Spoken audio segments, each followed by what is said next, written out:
La vallée du Gambon, au cœur d'une des boucles de la Seine. Ces coteaux situés près des Andelys, hauts de 150 mètres en moyenne, font partie du réseau européen d'espaces protégés Natura 2000, grâce notamment à leur végétation particulière. Les falaises de craie, dont certaines sont utilisées par des grimpeurs, sont parmi les plus hautes de la vallée de la Seine. Par endroits, la falaise est composée de quelques vestiges rares d'habitations troglodytiques implantées à flanc de coteaux, comme le hameau de Chantemelle où un prieuré de l'abbaye de Saint-Denis s'était établi et dont il reste certaines traces que l'on aperçoit un peu depuis le bateau. Ces quelques habitats troglodytiques, les Boves, s'étirent en amphithéâtre au-dessus de la Seine. Bâti sur une falaise de calcaire dominant un grand méandre de la Seine, Château-Gaillard, une forteresse du XIIe siècle. Sa construction est liée à la volonté du roi d'Angleterre et du duc de Normandie Richard Cœur de Lion, qui a été le concepteur sur le site des Andelys pour barrer la route de la Seine à l'offensive du roi de France. Grâce à sa voie d'eau exceptionnelle ponctuée par deux grands ports, Rouen et Le Havre, idéalement située entre la région parisienne et la Manche, la vallée de la Basse-Normandie s'est imposée dès le XIXe siècle comme un axe de développement de puissants complexes industriels, centrales thermiques, usines de construction navale, hydrocarbures, engrais chimiques et plus récemment de puissants complexes céréaliers et logistiques, transport de conteneurs à Rouen et au Havre. De ce collage résulte un paysage industriel unique et fascinant.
Aux Andelys, les passagers embarquent dans les cars pour la visite du château de Martainville.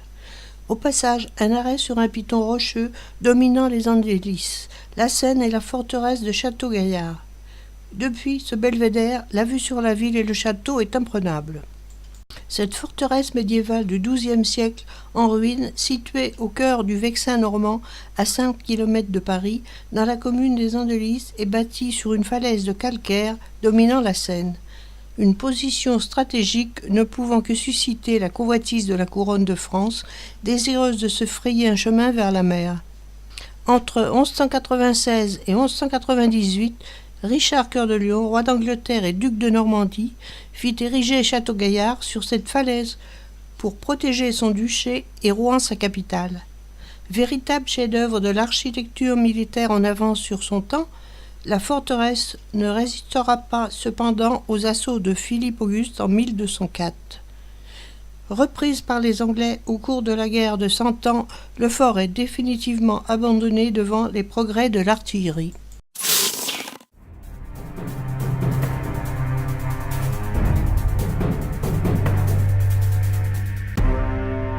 Le château de Martainville, situé à une vingtaine de kilomètres de Rouen, fut construit par Jacques Peltier au XVe siècle. Il se distingue par sa conception symétrique qui a inspiré la construction de nombreux châteaux en Normandie.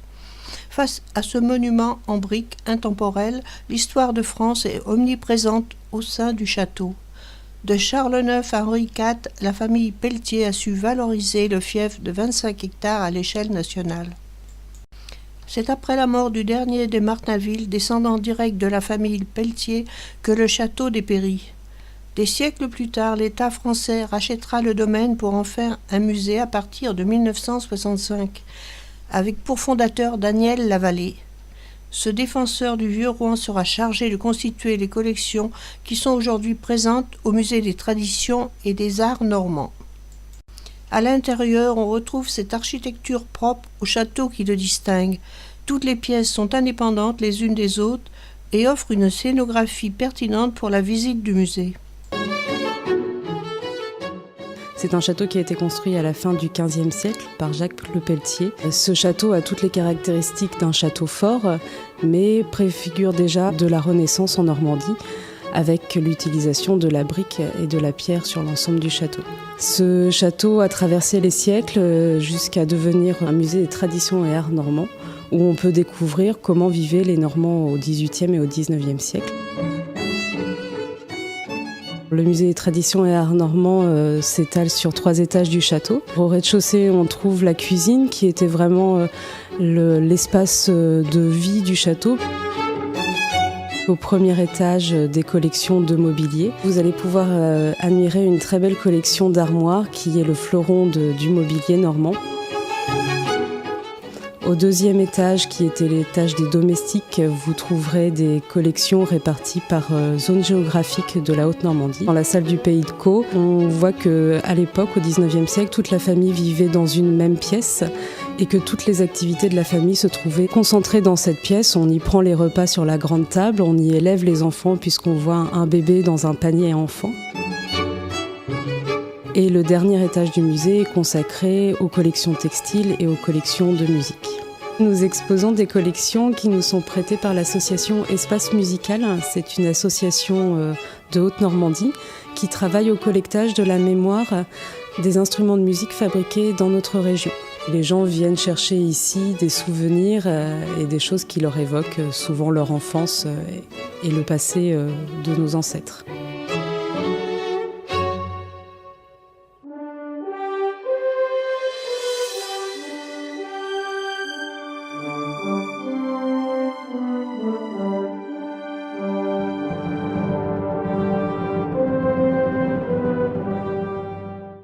La visite se termine par la découverte d'un jardin élégant qui orne le domaine. En 2014, le château a retrouvé ses jardins à la française. Le tracé recomposé s'inspire des jardins de la Renaissance. L'axe central très prononcé se renforce par la composition florale étudiée pour favoriser la biodiversité sur l'ensemble du parc.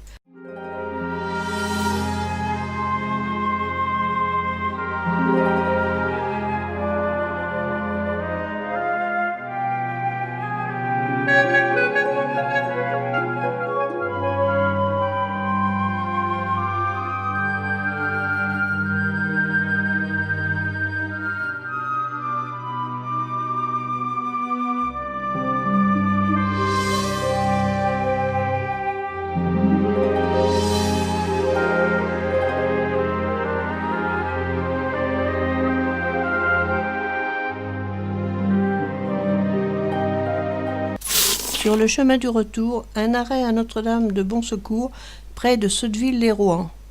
La basilique est, comme son nom l'indique, un lieu de pèlerinage marial qui date du Moyen-Âge. Elle a été construite en 1840 en style néo-gothique, une des premières en France, mais ses splendeurs sont à l'intérieur. Elle est entièrement peinte comme l'est encore la Sainte-Chapelle, mais comme l'étaient toutes les cathédrales, et ce décor est lumineux et surprenant. Son autre splendeur est son orgue construit en 1857 par Cavaillé-Coll, classé monument historique en 1987. À voir également la statue de Notre-Dame de Bon Secours en bois polychrome du XVIe siècle.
À proximité de la basilique, le monument construit en 1868, dédié à Jeanne d'Arc.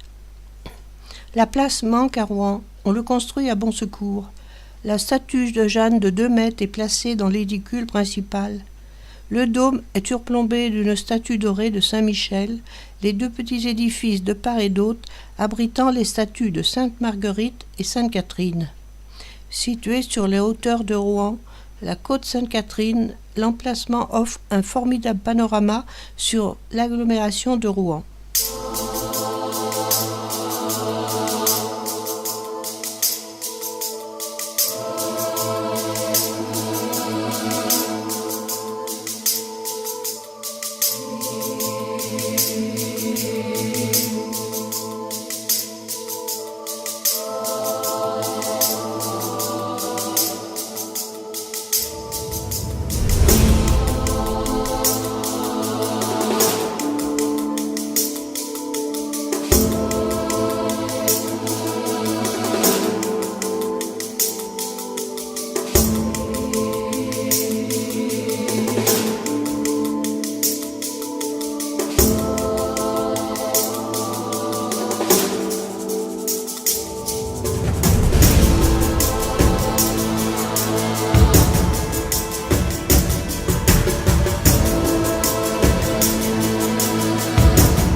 Retour au bateau à Rouen et départ de ce dernier en direction de Honfleur.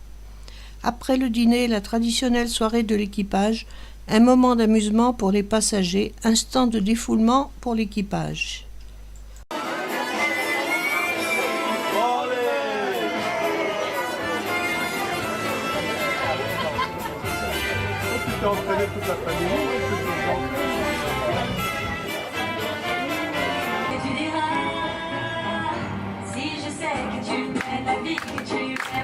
Moi, me donne toutes tes envers, me touche dans